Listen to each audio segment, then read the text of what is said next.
duLong Williams, and thank you for coming. I really appreciate it. I have, I've been an artist all my life. My dad was a painter.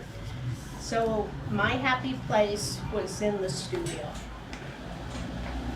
for as long as I can remember, or playing baseball, but mostly in the studio.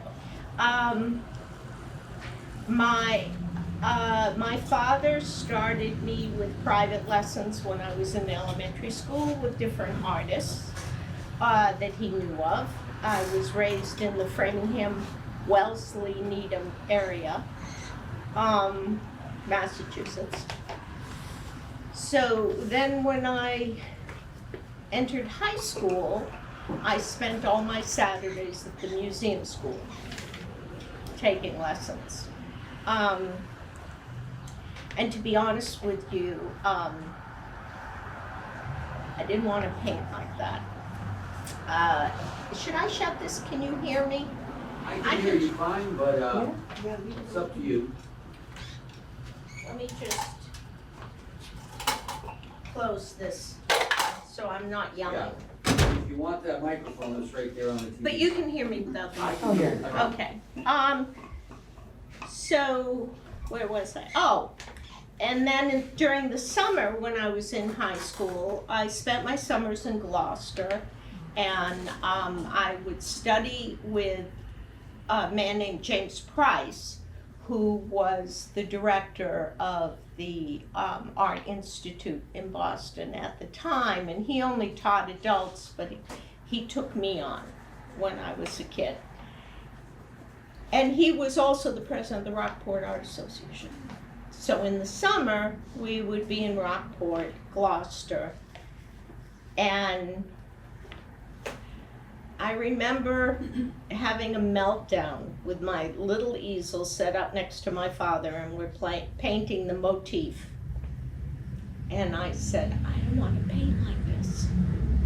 He said, well, what do you want to paint like? I said, well, you showed me Van Gogh, you showed me Matisse, that's what I want to paint like. So, I knew I had that direction. I always painted. My mother wanted me to go to BU and learn how to be a teacher, get my teaching degree. And I said I wanted to paint. I don't want to teach. Sideline, I was asked to teach when I was 26 in Darien, Connecticut for an art association similar to this. And I said, I don't teach. And they said, oh, come on, teach. I fell in love with teaching.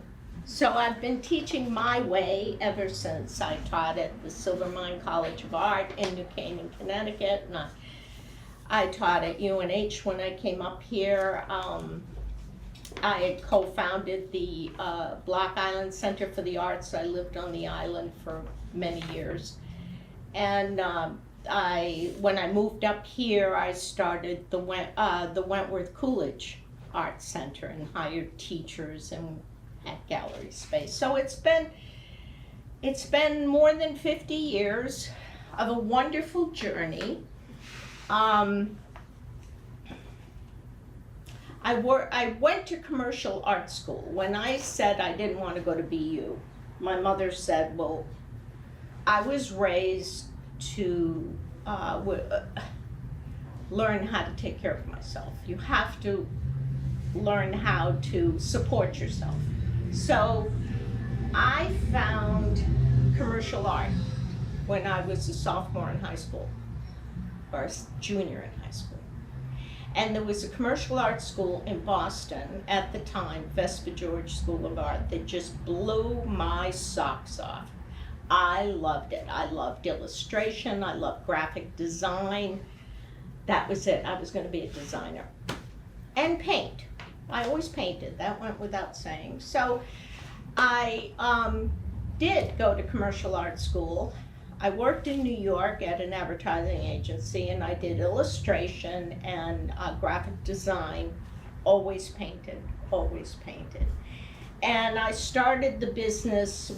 My former husband went to art school with me, and we started the business on Murray Hill in New York. And after the business was really launched, and I'm painting at 2 o'clock in the morning, 3 o'clock in the morning, getting on the train, going to New York, I just had to paint. I have always had to paint. So he said, look, why don't you go to the Art Students League? So I went to the Art Students League. I took a couple of courses. The teacher asked me to leave because he said, I don't want to destroy what you're doing. You know, your line more, I can't teach you anything. I want you just to paint. So I went back to my studio in Connecticut and painted. I always painted. To this day, it's the only place I'm really happy is in the studio with the grandchildren. But they come to the studio with me. So anyway, I guess what I wanted to show you was, if I back up to the early 70s, mid 74, when I became a mom and I was still painting, a brand new baby, my grandmother, who was in her 80s, came to visit me in Connecticut, and I did this portrait of her. I said, so that started me. I always loved portraiture, and I never took a lesson in portraiture because I appreciate the Academy School of Portrait Painting, but it's the Impressionists that really captured me. And in the 80s, I found myself in San Francisco and following Diebenkorn and Nathan Olivera and all those painters, that California light. So I spent about 5 years back and forth out there painting. And but to go back to the early 70s, my grandmother was crocheting and I painted her. And then someone said to me, can you do a painting of my grandfather? This was my first portrait commission. I said, are you kidding me? He gave me a black and white photo that was this big. Wow. And his head was the size of my index finger. And he said, I want 2 paintings, one for me and one for my brother. So I was a wreck, but that was my first portrait commission. Pardon me, are these oils? Yeah, I'm sorry, they're all oil. Okay. My portraiture is oil, everything in the book is oil. Then my second baby was born, and I was in the studio in my nightgown with this baby, because she's fussy, and the little one was at nursery school. And I was looking at a painting on the canvas, and I was standing under the skylight. And I always have mirrors in my studio so I can look at the paintings in reverse. It's very helpful. So I'm standing there and I look in the mirror at Abby on my hip, and I just grabbed a canvas and started painting it. So this is about 48 inches. It's a big canvas, life size, and that's my kids and I. And then when Abby turned about 2, I painted her. And that's what started me on doing portrait commissions. People saw them in Darien, and then one person, word of mouth, on and on. So this was the daughter of the CEO of Philip Morris. And then that got me a lot of work. And then this is what? Oh, and then this was the second one I did of this family. I took all the photographs myself, and then I would put them together. The first one I did was burnt. The house burnt down, so they asked me to do a second one, so that was the second one. And these paintings are about, I think that painting was probably 40 inches square, maybe 42 by 40. I used to stretch my own canvases back then, so they were odd sizes. And then this was a little guy they gave me the photographs for him, and he was a Portsmouth fellow. And then this was a Rye little girl, I did her, and I was able to do her from life. I prefer to work from life. Right now I've been commissioned to do a portrait of Zelensky, and I can't work from life. So it's really like, you know, because I can't see all these subtleties of the form if I'm working from photography. I mean, I can wing it like I did with Zachary, but I really love to work from life. So she posed for me. She was 5. She was very busy while she was posing for me. I turned and looked at her at one point. She was standing on her head on the model chair, and her little dress was down, but she was fun. And then these were 3 kids I did during the pandemic. I did a black and white study, and then I did the oil painting. I did him and his sister, a black and white study, and then the painting. And this was another commission. This goes back to the 80s in Connecticut that I did from a photograph. This one was done as a demo for my portrait class. This one was a commission, and this was the painting that, in a roundabout way, brought me up here from Connecticut. This is the painting they saw at the State House Collection in Boston. So they commissioned me to do their retiring president. And I want to tell you, 30 years of painting at this point, right? I did 26 paintings of him. Is he here? There he is. 26 30 by 40 paintings, because I was so nervous. This is part of the State House collection in Boston, and it's with a Copley and a Sargent and a Tarbell and 138 paintings, and they took down a painting of Daniel Webster to hang this in the courthouse. I said, God, I can't be here. I was a wreck. But that was a 30 by 40 canvas. And this was the dean of, these are in my portrait book, so you can see a better color version of these. The dean of Norwich Academy, retiring dean. This was the first beach hat painting I did. I did a second one, which there's a postcard of up there, and it's a little bit different. It has splashes of waves, and this is a little dark in the reproduction. But I decided to do a second version of this because, oh yeah, it's very dark. It's not dark at all. It's like this. This painting won an award at the National Academy in New York. So I never wanted to sell it, and I won't sell it. It's in my dining room.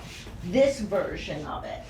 So someone said to me, would you do a second version of it? And I said, well, it won't be exact. I have to change it. So I did different things in the water and everything. So they bought that one. And I still won't sell this one. I've refused a lot of money for this painting, and it's been on the label of a wine bottle in Long Island, Gristini Vineyards. Oh, that's the second one, see? It's a little dark, but see the second one? Yeah, it's great. Yeah, I kind of went in a different direction. This was a portrait I did. This was somebody that was very important to me. He was the owner of the art supply store in Westport, Connecticut. And the reason why I moved down to Westport from Boston is because at the time, in the 60s, late 60s, 70s, 80s, it was filled with artists. It was all the best illustrators in the country lived in Westport, actors, Newman, everybody. It was a real creative hub for writers, but especially for artists and illustrators, that worked in New York. So that's why we left Boston and we headed for there. So that was our bridge into New York. So we worked in New York, and he owned the art supply store, and he was legendary. He floated all these illustrators. I mean, now, some of these painters are in the Smithsonian and the Tate Museum, and they're $150,000 a painting, but he carried all of us with charge accounts. He was wonderful. He loved us. This was a portrait I did of a friend of mine when I was living on the island. She was an island character. She really was. She was bigger than life, my friend Emily. And that's a painting that's about probably 36 by 48. It's wide. Oh, these are really dark, I guess. This is a self-portrait I did. You can see a better version. We were having trouble adjusting the color here.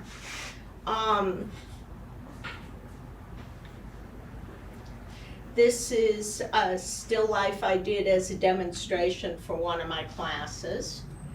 And that's a painting I'm keeping. That's on the, I have business cards of that one, and they were up there as well.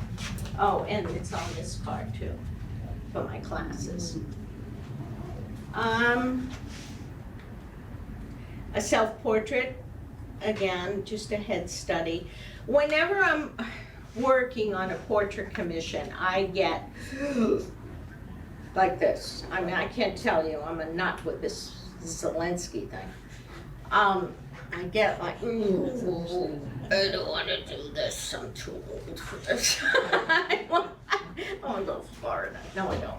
But, so when I'm stuck in between, I do a lot of self-portraits from life, because I'm most familiar with my own face, with the anatomy of my own face. But I can play with the flesh tones, the colors. So that was a small study. And yeah, these really are dark, aren't they? That's a big still life. That was 30 by 40. And this was a still life, also 30 by, no, this was longer. This was like 42 by 30. And this was a commission. And the woman said to me, it's much lighter than this. The woman said to me, I want a still life of my father's table. My father was an Italian, grew up in the North End, and she gave me a list. I painted the list, I pasted it on the back of the painting. Every single thing here, figs, artichokes, more figs, pasta, these tomatoes, everything specifically. She brought me cannolis from the North End, garlic. She wanted a cup of coffee, espresso. All of these items had to be in the painting. So this really called back to my days of illustration, because I would get assignments like this, or I would have to draw chocolate chip cookies for Entenmann package. We did a lot of package design, my husband would. So that was kind of fun, you know? And a still life, floral still life. Oh, this is dark. Is there any way I can lighten these up? Everything is like gone. Can you do that quickly?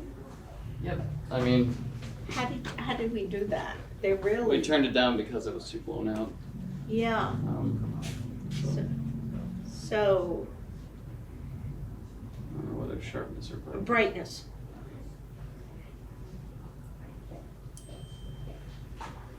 Well, that's a little better. That's good. Don't go. No, this is bleaching out. These Oh, are yeah. yellow pots. I don't Yeah, know what happened. Sorry. That's okay. Don't have, yeah. But you can see. Now the darker. These are yellow. These are orangey, yellow, gold. Okay. How do I do this? I'm not sure. It's either going to be like. Put more color in it, maybe. Okay. We had some problems with. Oh, that's Wow, a little that's better. good. Okay, Yeah. it's a little better. Thank you. Okay. Sorry about that. That's not your problem. It's my paintings. Oh, that's good. Okay, so this is a 30 by 40. This was a setup I had for my class. I'm big on composition. I don't teach technique. I teach the principle of oil painting, and I teach you how to listen to your inspiration, to follow, what are you after? What's striking you about a situation, about a painting? Like in this painting, it was the transparency of the glass, you know? And so I'll teach you how to, or make you aware of how to listen to the painting. So as you first find your inspiration, then compositionally, where do you place that in this area? So where do you place that focal point? And then how do you travel around the canvas and back in? This is still dark. There's a lot of color in here. I'm really very intense with my colors.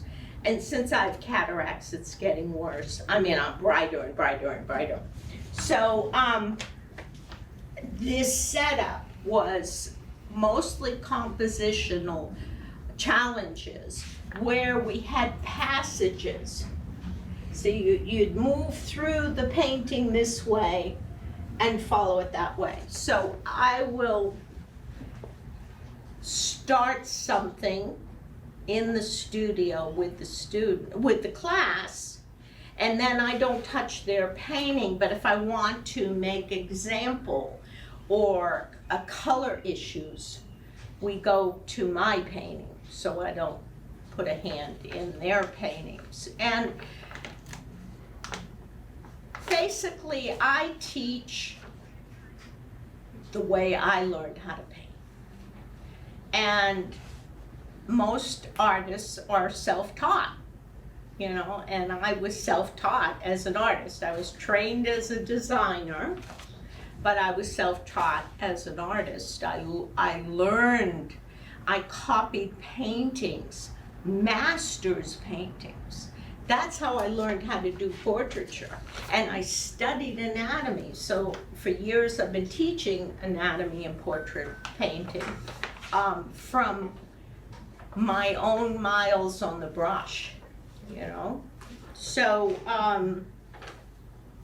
and also I want to mention that I really, really looked at the Impressionists, and I still look at the Impressionists. I learned color from Bonnard, that Bonnard's color, his secret to color was his mastery of neutrals, of his grays and his neutrals. And that doesn't mean black and white. Black and white aren't colors, so don't mistake what I'm saying. But how you gray a color so that you can create the illusion of 3 dimensions on a 2-dimensional surface, because that's what painting is. You're creating an illusion. right? And even if it's as simple as Rothko, I mean, you can sit in a museum and look at a Rothko and say, holy smokes, you know, those two squares and that stripe, it has depth, or it creates a sense of depth with more intense colors, warmer colors on the edges of the canvas and cooler colors in the center. So it's how to create these illusions. So I try to share with everyone my experience of how I came to paint the way I paint, and not to teach you to paint like me, but to find your own voice, your own signature in oil painting, your own handwriting in oil painting, but utilizing the principles of color, temperature, intensity, and value. And how do you contrast and master those principles of painting? So that's essentially what my teaching is. And then, you know, when I do a lot of I work from the model. I have a drawing group that we just share the model on Wednesday night. And I have worked from the model every week since 1966. I have trunks full of sketchbooks. Trunks full of sketchbooks. I draw. I love to draw. Drawing is really a passion of mine. So I will take some of these sketches, and I don't have examples of my newest work right now, which are big paintings of blue nudes with oil pastels, and I haven't put them out there in the public yet. They're going to be centerpieced in my Block Island show in August, but I don't have those. This was something I did from my mind and my memory. It was a diptych, and when I was living on Block Island, I was flying back and forth all the time. You had to buy your groceries. So that was looking down on the beach in Narragansett, and I just kind of played with that idea in my head and the abstraction of it. And this was from the model in the studio. And again, charcoal drawings from the model in the studio. If you have any questions, let me know. I have a question about the beach you were just showing. Oh yeah, You said in your mind, so did you take a picture of it, or No. did you paint plein air? No. Another one. I was in an airplane. It's a 10-minute flight. It goes back and forth, back and forth. So I just imagined that visual of looking down on the umbrellas with little blankets and pieces. And then, you know, I can draw a figure very well, so it's just, but it was fun because and the reason why I did this painting, I'll tell you the period I was in. This was in the 80s. And my earlier work was very thin. The oil paint was very thin. I was working, you can't see all the color in here, but it was more stain-like. And I get bored with my work. And I like to paint something I don't know how to paint. That keeps me wanting to paint. That's all there is to it. I mean, that's what interests me. So this was in the 80s, the early 80s, and my work, it was very thinly painted. And I was getting a little bored with that. So I am watching on public television a film on de Kooning. And he in his studio in New York, had taken the paint right out of the tube and squeezed it on the canvas. And I said, that'll do it. So I started squeezing paint right out of the tube onto the canvas, and then I would back it off a little bit with a brush, or if I didn't, I don't know if I have other ones of that period. No. Not, these are my drawings. Okay, I'll get into this. Where am I going? Oh, I see, I'm going the wrong way. So in the 80s, I got into that more direct painting. And the experience of that, I did a lot of paintings of what I paint the figure. I like line work. I love drawing. So I would squeeze. Now remember, at this time, I'm flying back and forth to San Francisco and I'm attending lectures at the Art Institute and little workshops with Diebenkorn. And Diebenkorn, do you know Richard Diebenkorn? You don't know his work? Okay, if you know Richard Diebenkorn, look him up, he's fun. He used to be a cartoonist. So when he became a painter, I know you've seen his work. I mean, he used to be all over the New York Times Magazine section back in the 80s and the 90s. And Richard Diebenkorn. I'm looking at his work and I'm listening to him. And he started out as a cartoonist. So he was doing, like, visualize a comic book. Now, when I was a kid, my nose was in comic books for the art. And what I noticed in comic books, and this was true in a commercial art school, is they would take a small area like that, and they would have to create, can I use your pen, please? Thank you. They would have to create the illusion of perspective in this small little, right? So perhaps there was a fist that came out at you like this and then receded into a small arm. And the hand came down like this, and maybe the face was over here, like this. So they created, and with the perspective of the buildings, little windows up top and bigger windows on the bottom give you the dimension. So when I got to commercial art school, I had to study reproduction. You know, we had to study all of it. And it used to be known as 4-color separation, right?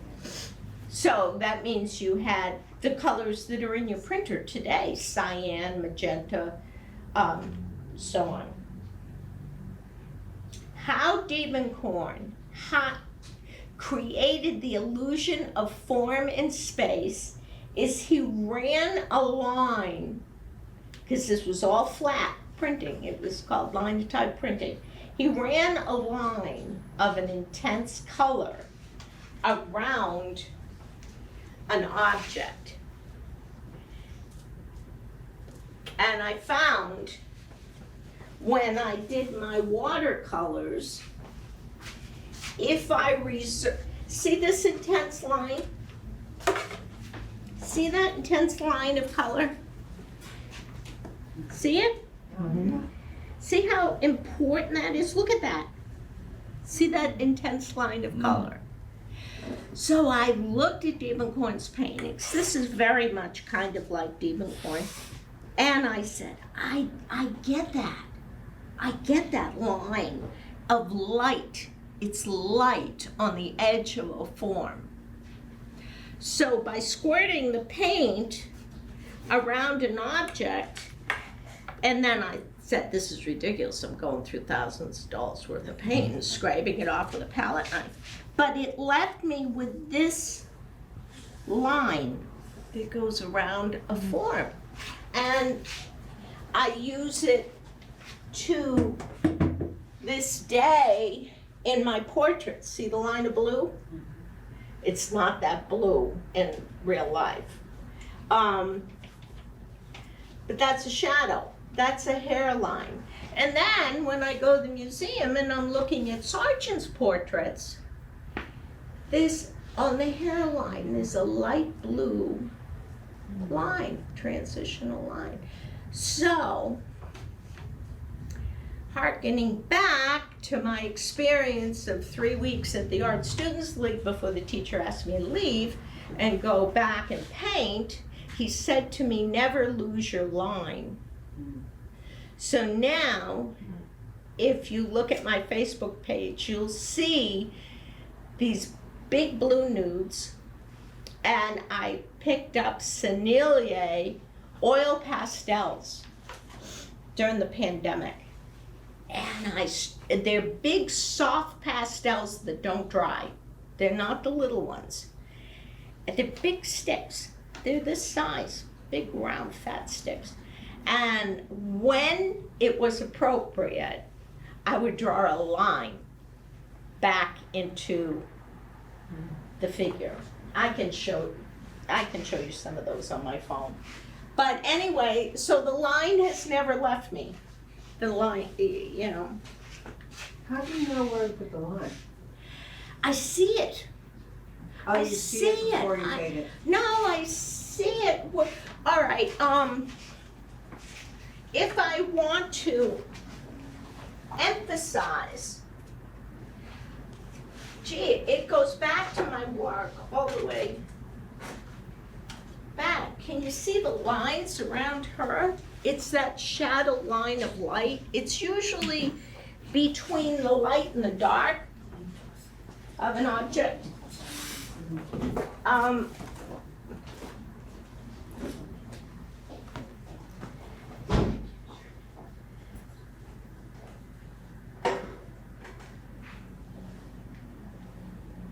So when you're looking at a photo of someone, this is, say, commission, Well, yeah.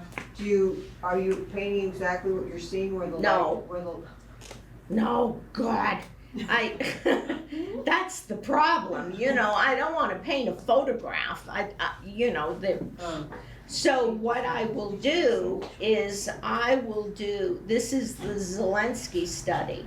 I do a black and white chuck, and I'm doing the painting from this. But I find the line in the anatomy, see the line? I'm following the shapes of the form, can you see that? no. What lines? See the lines? Oh, those, yeah. See the lines? Oh, gotcha. See? Yeah. So this is what I'm doing the painting from, my drawing. Mhm. See? But I know, really? Well, like, I would think, well, I'd say still a beginner, but I can't imagine do all that work, and then it's like, what, I've gotta paint this now? Oh my God. Well, I draw in paint. I draw my shapes in paint. I want to show you So you physically paint, or are you thinking of paint?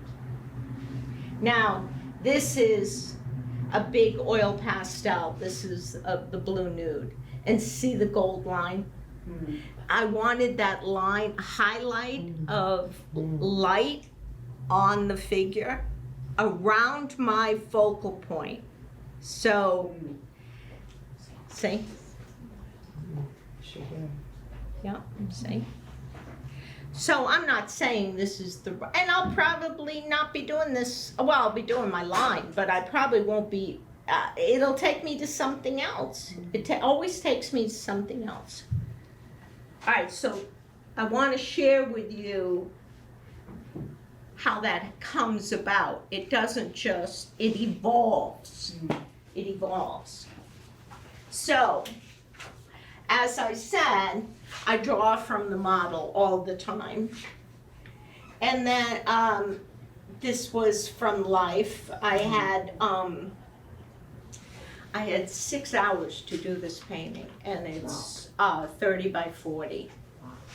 That's all he could pose for me for, was 6 hours. But you know, I find these little notes help bring that knee forward. And this was more of a flesh tone color. So I'm always composing. I'm always adjusting my composition. And then so you can see how different the color is. All right, so don't hold me to this. And this is a study, a plein air study from Block Island when I have a class out there in a workshop. And then these are my sketches. 3-minute poses, 5-minute poses. This is from my sketchbook. And this ended up being a painting. As I said, from this sketchbook, I will do paintings. But see, I'm just crazy about line work, you know? So that's why I like these oil pastels, because I can paint it and then do the line work, and then if the line's not what I want, I take the turpenoid in the brush and I can liquefy it. And this, I taught for 5 years in Italy, and these were sketches from my villa just in my sketchbook and my living room. And then Block Island sketches. Now in these sketches, some of them are finished and some of them aren't, but what interested me was all the different vegetation in that scene. So as I'm drawing, I'm painting in my head.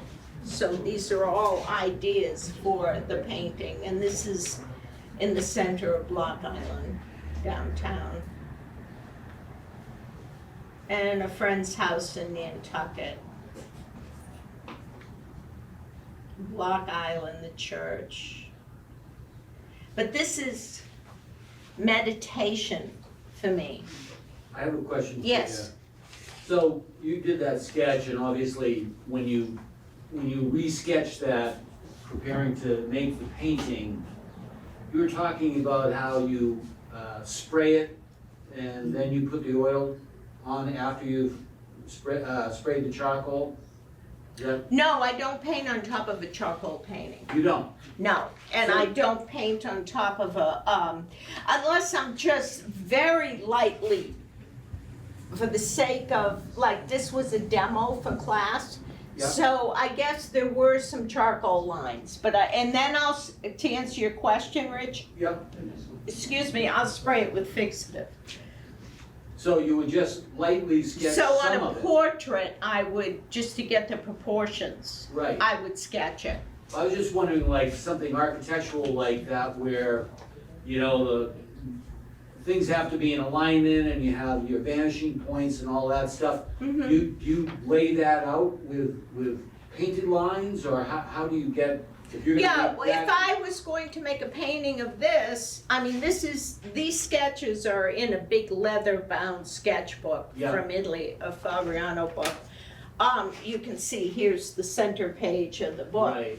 I would possibly use that as reference because this was my observation. Is that what you mean, of my two-point perspective, or? Well, I guess what I'm saying is when you've already done that drawing and you're Uh-huh. looking at it, now you're gonna create a painting. From it. While you're looking at that. When you wanna lay out that painting initially, I'll use this as a starting point. and would and you I'll lay it edit out it. with a paintbrush, or would you lay it out, how would you lay it out? I draw with a brush. You draw with a brush, Yeah. okay. I draw with a brush. And I would edit this, I would say, I would edit the perspective, like this line.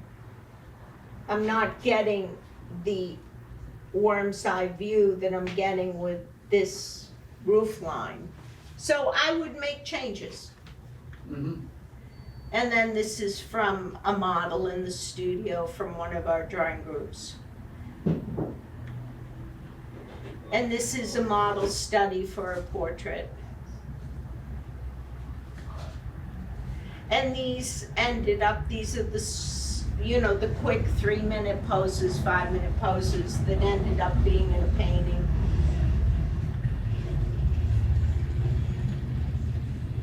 These all ended up in paintings. And that, I did a painting of that. That was my garden in Portsmouth. I have a little Yorkie here and a cat. And then that was the painting. Oh my God, that color is, Yeah. forgive the color, but you see how I interpreted it Yeah. from the drawing? And when I did this drawing, I was sitting with my morning coffee on this step with my back towards the back railing. So I was getting all this different perspective of everything, looking down on the table and the flagstones. So I kind of like that. But what I really did it for, again, was how am I going to handle all this vegetation? How does the hydrangea differ from the arborvitae, So I worked those things out in the observation. Okay, this is a good example. All right, in Cortona where I taught, there's a place called La Cella, and it's St. Francis's monastery that was given to him. And I went up there one morning and I did little thumbnail sketches. If I did a painting of this, because it was laid out like that, it was built into the side of a mountain. And then I went back and I did a watercolor sketch of it in my sketchbook. So I thought out the palette. And then I did a larger drawing that gave me more information with some notes as to the perspective of it. It captivated me. I kept going back and going back. And then I did the painting. So when I did the painting, I had all this reference work at hand. And I took parts and pieces, the cypress trees, the rooftops, and then I did the painting. This is all fuzzy. So that's how I work, okay? This is from one of those drawings. You saw that drawing. This is the first one I was doing, the big blue nudes. And this photography's, it's not this blue. It's a blue called smalt, which is more like a gray black blue. It's a derivative of cobalt, and the Dutch used it. And that just caught my attention. Smalt, what's a smalt? So I bought it, and I put it on my palette, and I noticed the difference between smalt and cobalt. And so this is not a bright, intense blue, and this is gold paint on top of, it's oil pastel, gold oil pastel. And this too is more like the smalt. And these are really pretty gold colors, and that's alizarin on the background. And this was a portrait study just from drawing group.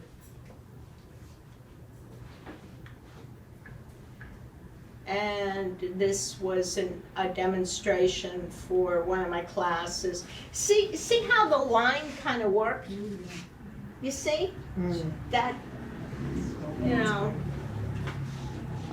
my students say to me, your words are echoing in my memory. Darkest darks next to lightest lights occur in the light. Light falls like rain. Light reveals. So when you think about those three principles, you can help solve some of these problems. Yeah. Oh no, what happened to that? Oh well. Oh well. That is a silver background and these are varying shades of gray. There's a lot of form in this and this is very dark. But it's not happening here. It's happening on my computer. Okay, is that the end? I think. Oh no. This was my mom. And again, the color is, you can see it better in my book. And this was a demo at Exeter Artist Association. I'm giving a demo in a workshop at Exeter in July. If you go on their website, it's a free demonstration. I think it's at 6 o'clock at night. And then the next, it'll be, this year it'll be still life. It's been portraits in the past, but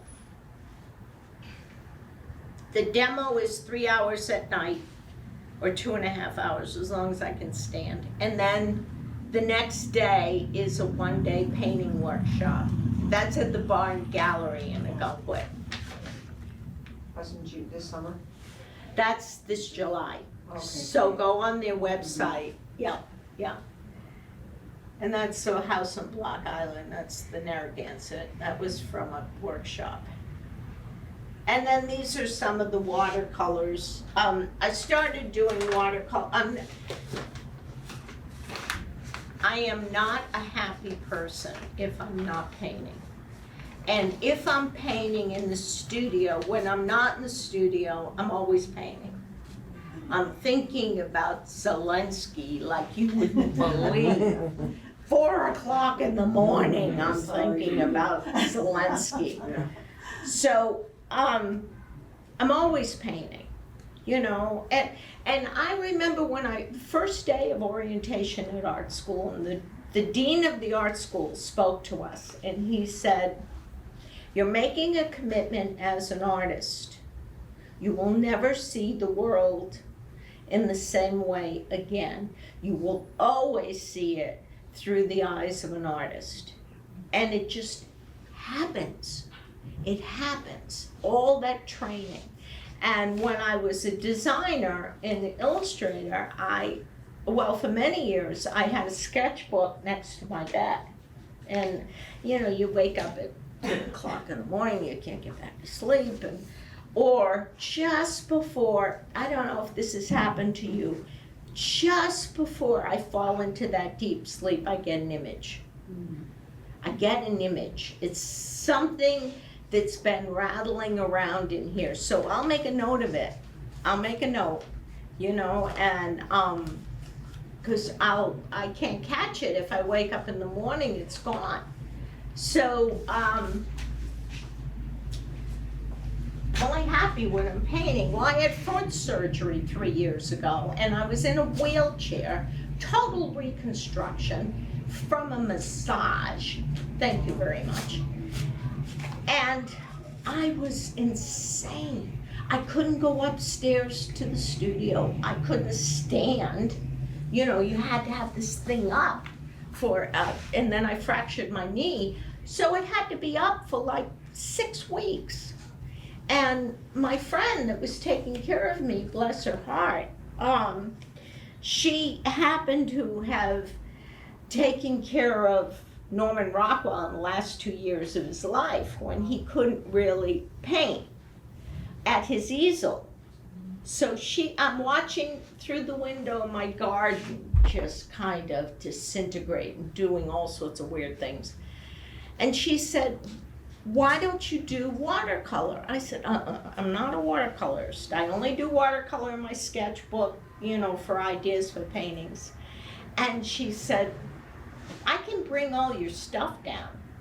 And she brought me flowers from the garden. And I sat at the kitchen table with my foot up, and I painted and I painted and I painted all these watercolor flowers.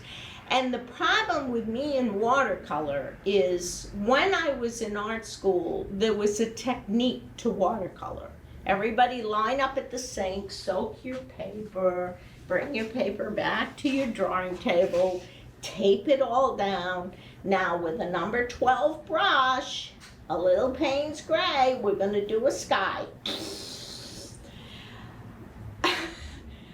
And so Mr. Jones taught this class. He only taught technique. So every single painting looked exactly alike. That's what he wanted. And so I've always had this thing about watercolor. I've always had this thing about the Boston Guild of Painting. You know, I just don't want to do it. Don't make me do it. And so Jane said to me, I said, I'm making garbage here and I'm having a little hissy fit. She said, why don't you paint watercolors the way you paint oil?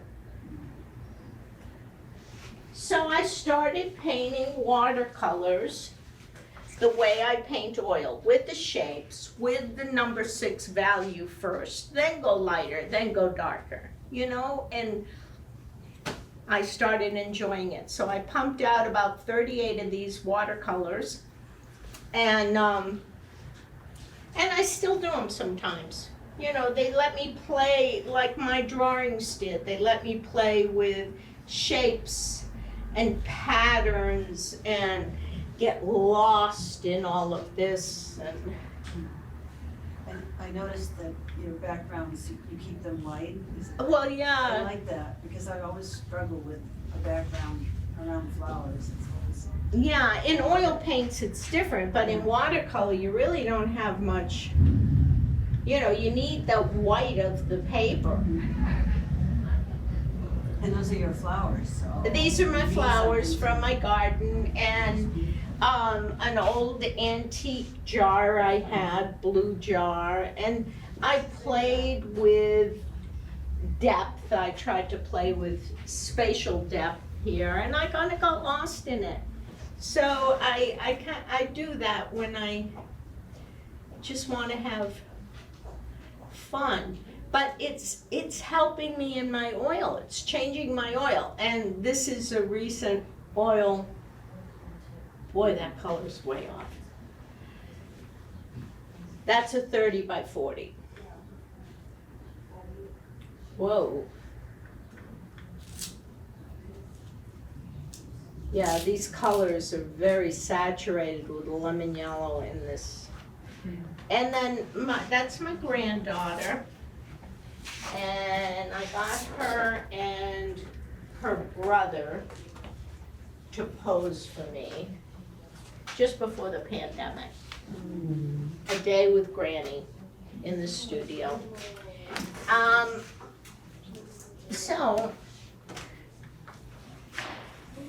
that was a peony. Oh, that got cropped off. I don't know what happened to that on this image. Oh, and this was from the 80s. This was, you know, from my sketchbook, and this color is terrible. But this was squirting paint right out of the tube. See? See? Oh, that was so much fun. And then this is one of the oil pastel nudes. So I took the oil pastels, and this too is, I can't apologize for the color enough. I mean, ooh. God. Oh, and this was this was back in the 80s, and this was out of my head. This wasn't in my sketchbook, and this was a 68-inch painting. But this was out of the tube, you know, the shower hat painting.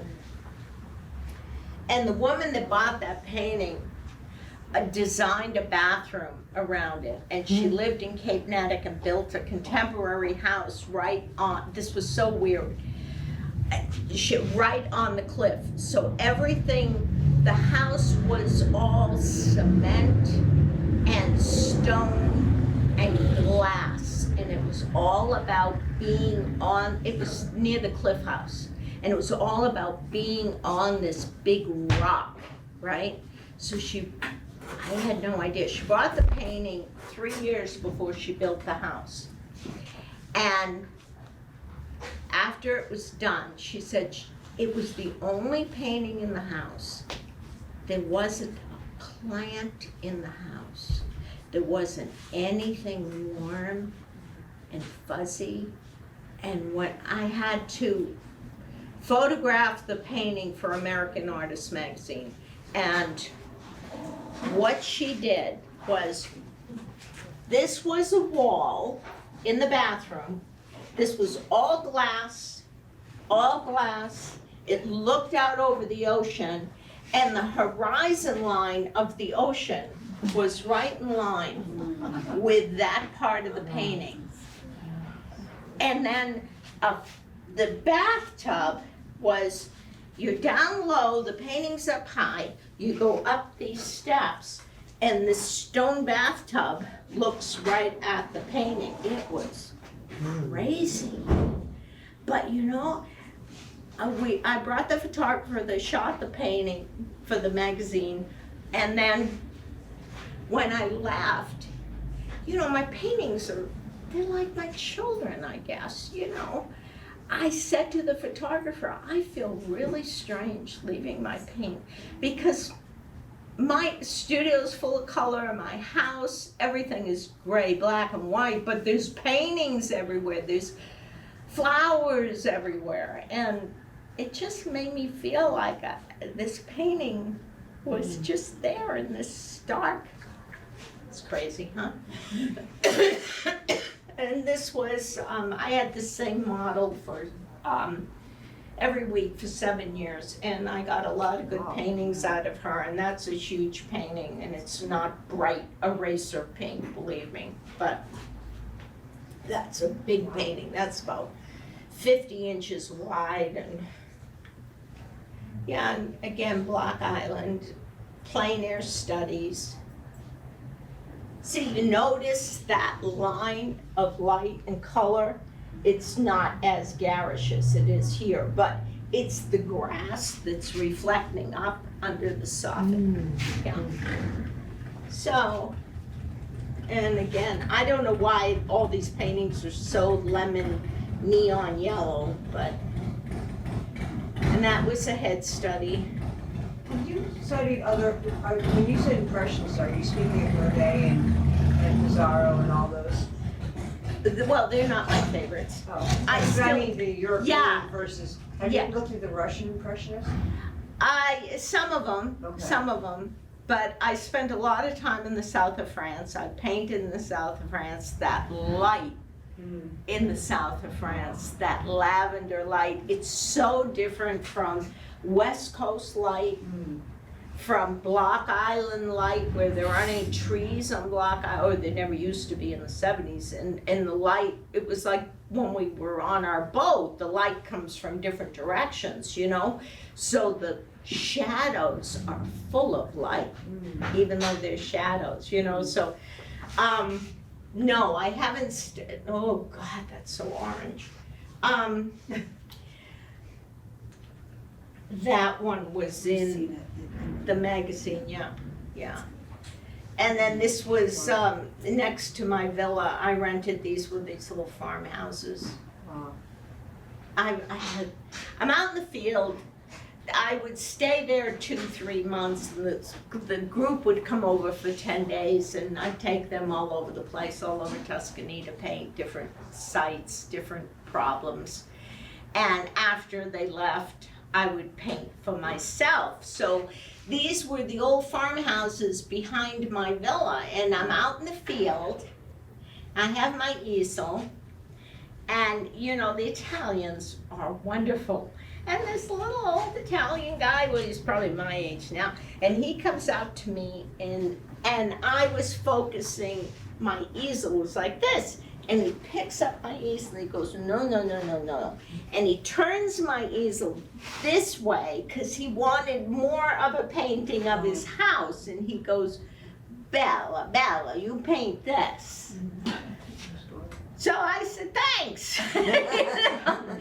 And I started pulling, actually this wasn't done on location, this was done in my studio, but I did studies, plein air studies on pieces of wood. And so I'd have all these gessoed pieces of wood with me when I went over, and so I'd just take a big roll of duct tape and I'd tape an extension onto the side so I could continue to do my study, you know.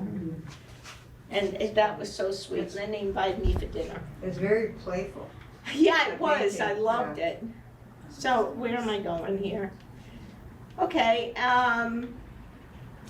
this was what it is. That was a painting I got going in a class. Do you choose the background, that background for that one, the brown and black stripe? Yeah, I set it up. Okay. That was a brown and black fabric in the background. And then this was a demo for a portrait class down in Connecticut. And from the studies, I think there was a sketch way back of this. And that was and this is much better color, even though this is a great color, but that was my granddaughter. And again, from the model, when we had the model and we'd share the model, I wasn't teaching then, I was just painting.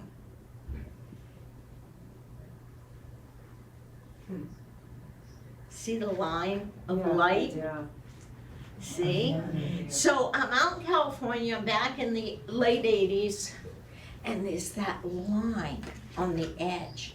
And I'm doing my watercolor studies in my sketchbook, and I'm leaving the white of the edge of something. And it's not that color that goes to that sky, especially white houses. See, that's why I wanted to paint out on Block Island. I'm not a landscape painter.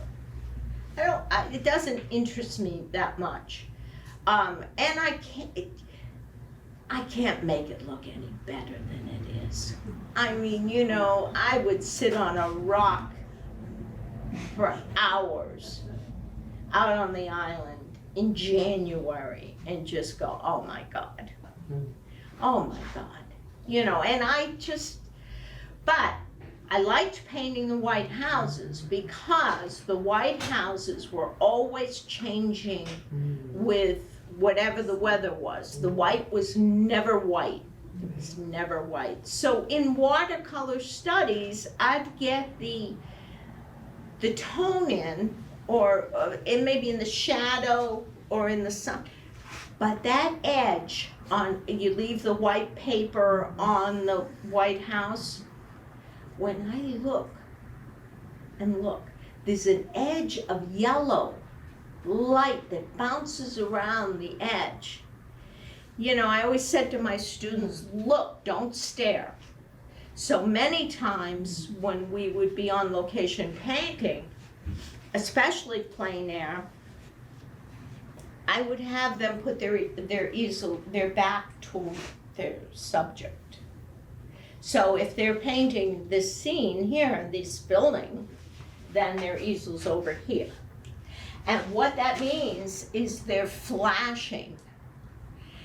And when you turn around like that, you've taken a photograph of the strongest impression of that.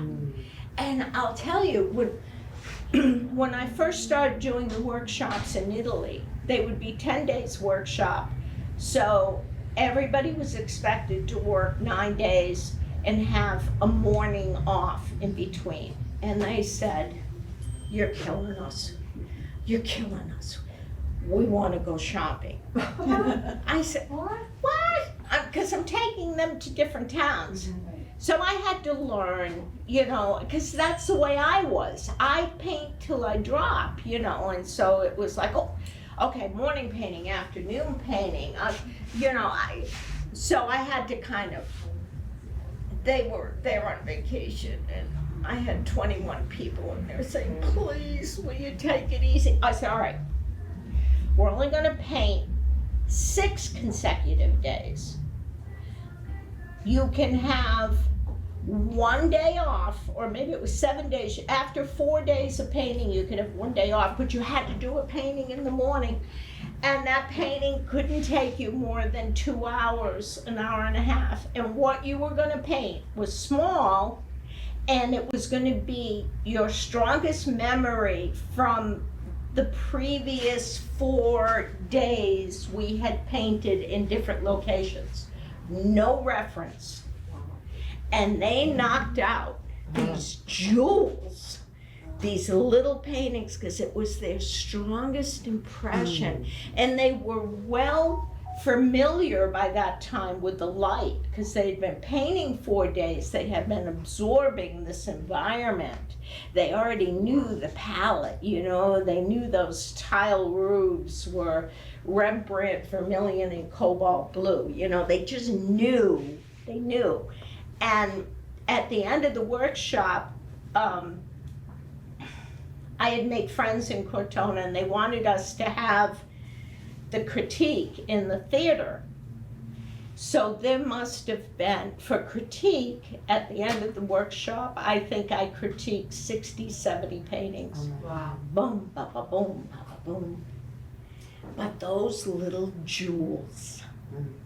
And they all said those are the ones they had the most fun painting, because they just created the painting for the sake of the painting. So I share that with you. If you want to sort of set up challenges for yourself, you know, look, don't stare, flash paint, you know. So, oh my God, I'm talking too much. All right, these are some still lifes. I think that's the end. Hooray. Is that the end? Yeah. What time is it? Did I overdo my No, welcome? you're right on schedule, it's perfect. Okay, any questions? Wow. Do you have any questions? Do you paint animals? I've painted my dogs, and I've painted other people's dogs, but it's not what you expect. You know, it's kind of like, I've had a lot of Yorkies, and they're in my face. So it starts out that I'm doing a painting of a figure on a couch, and the Yorkie is staring at me through the easel right down there, and I'm painting. So the Yorkie ends up in the painting.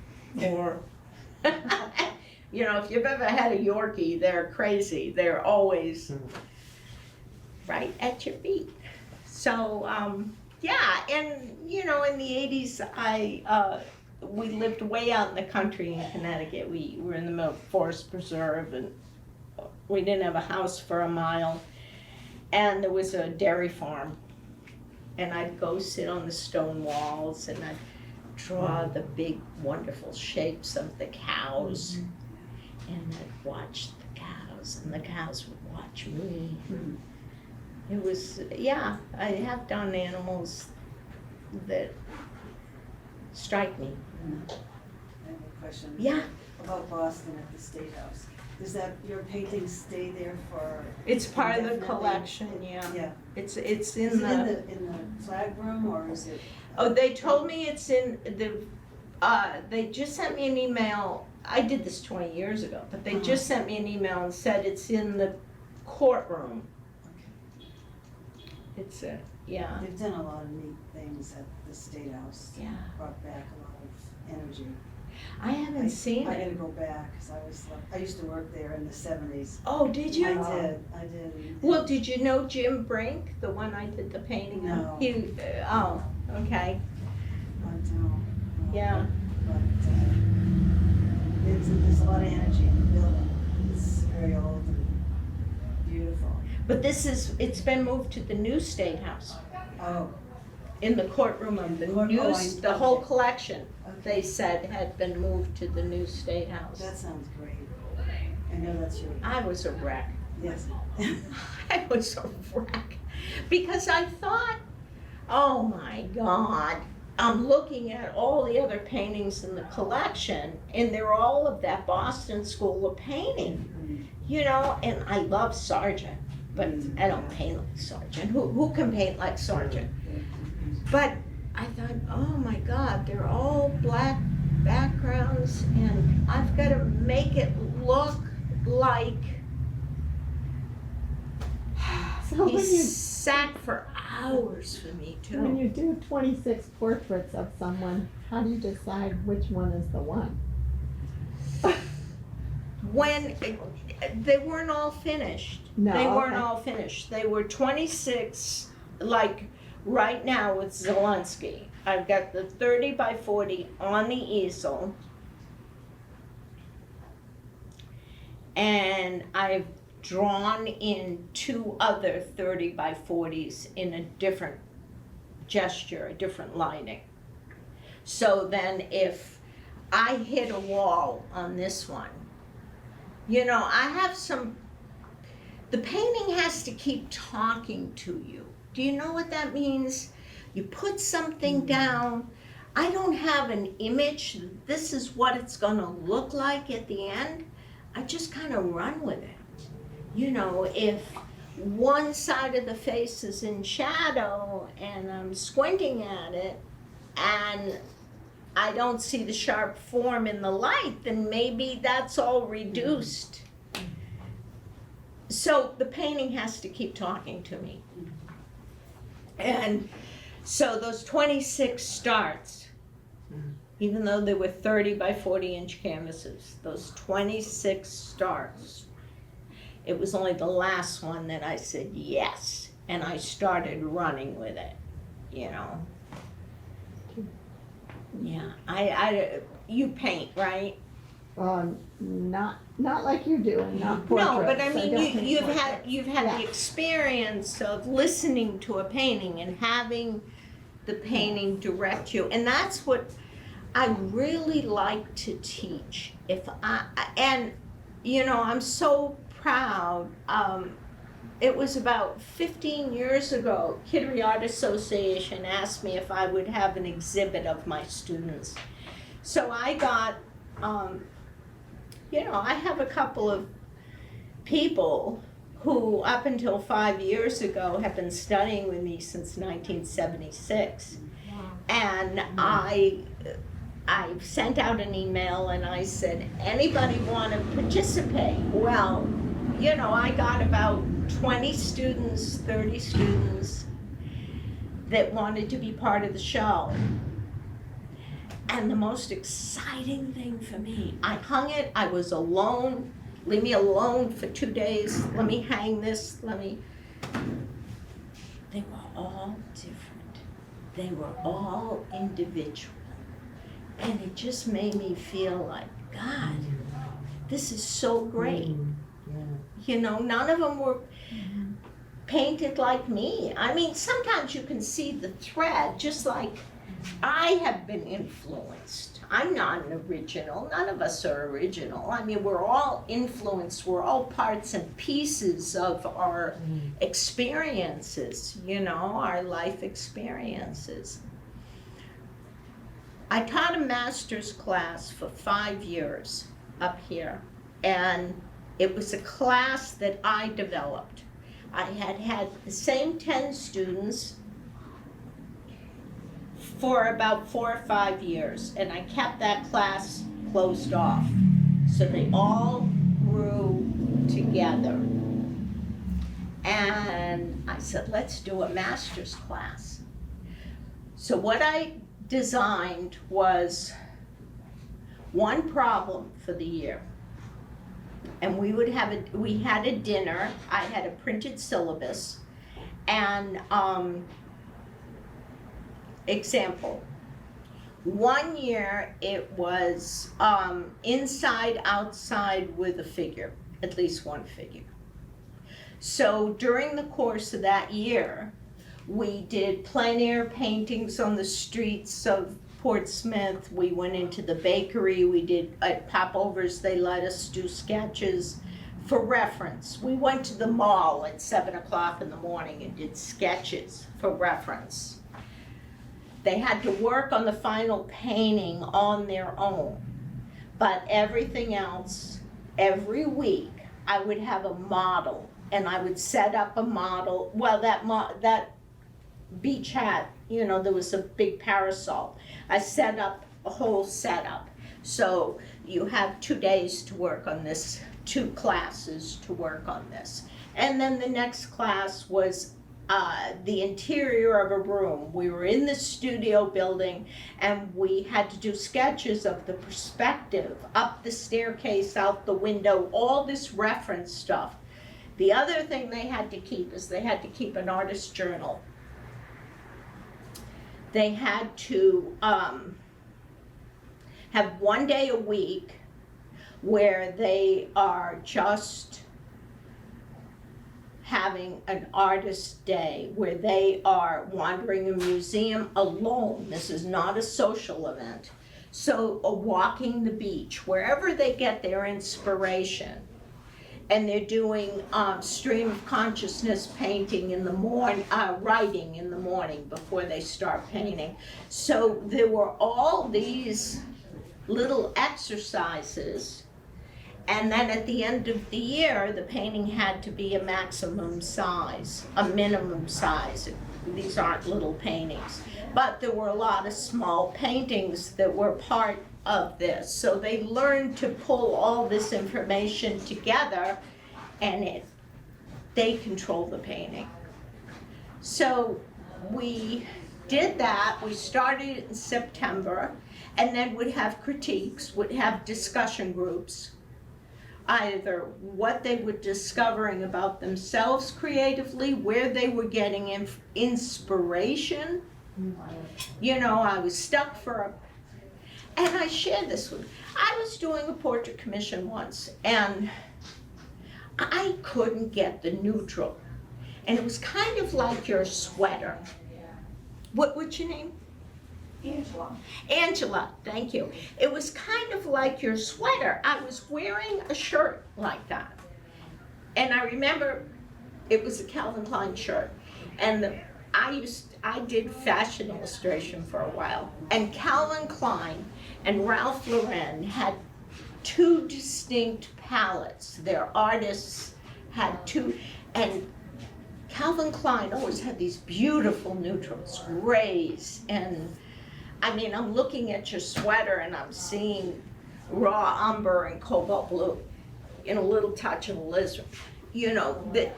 So I couldn't get the neutral background that I wanted for this portrait that would flatter the face, because, you know, all complexions are different.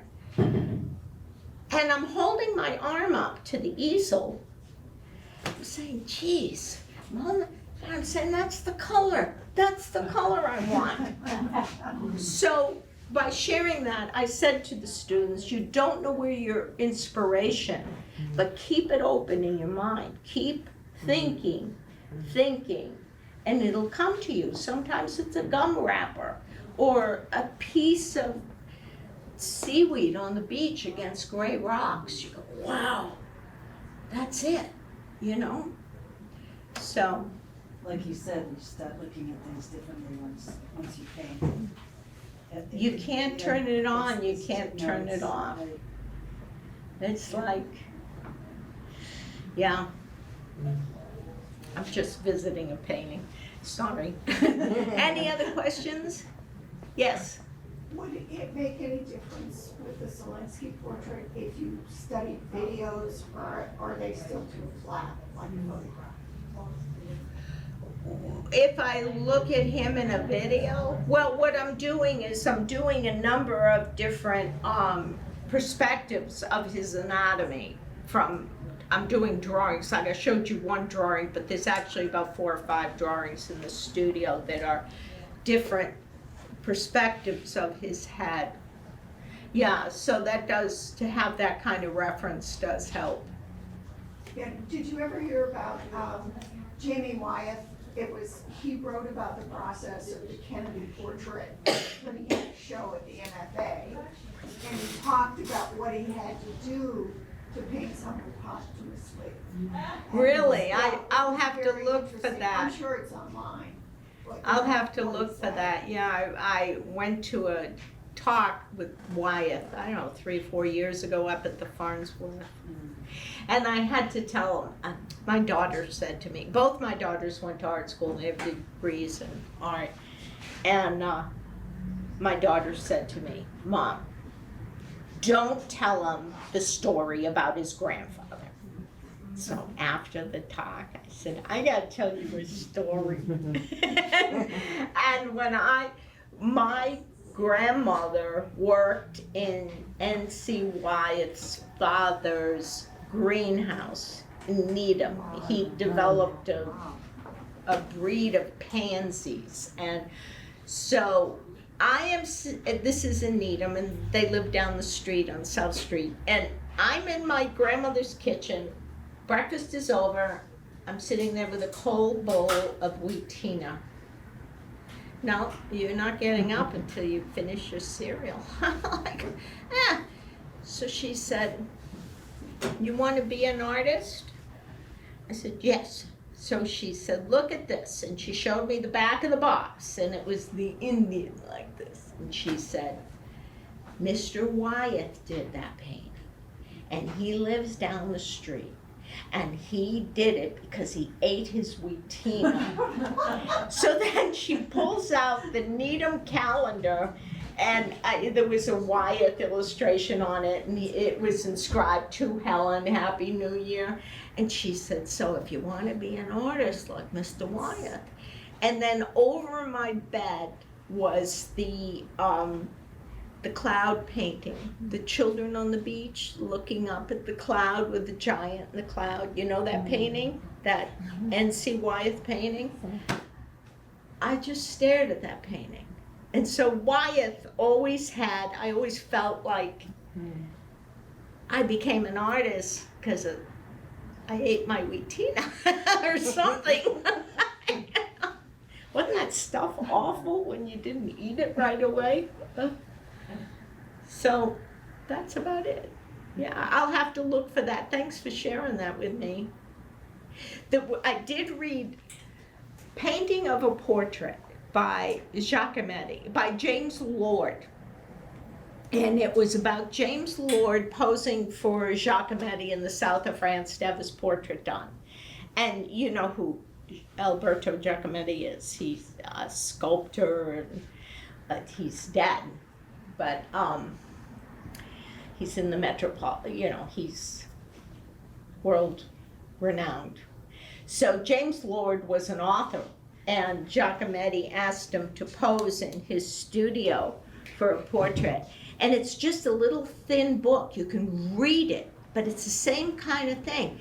And he's sitting there, and Giacometti had said to him, well, 3 hours, that's all I want you for. Well, it was like 40 days later, and he's still sitting there, but he wrote of the process he witnessed Giacometti going through, which was tearing the canvas from the easel and swearing, and meanwhile there's a knock at the door, and it's a hand-delivered check from the Metropolitan in New York, and they give him the check, they get the painting, he comes back to the easel and says, I stink, I'm so bad at this, and he's just berating himself. And I always kind of remembered, that was a fun read. So, well, I thank you all for coming. Thank you. And don't hesitate.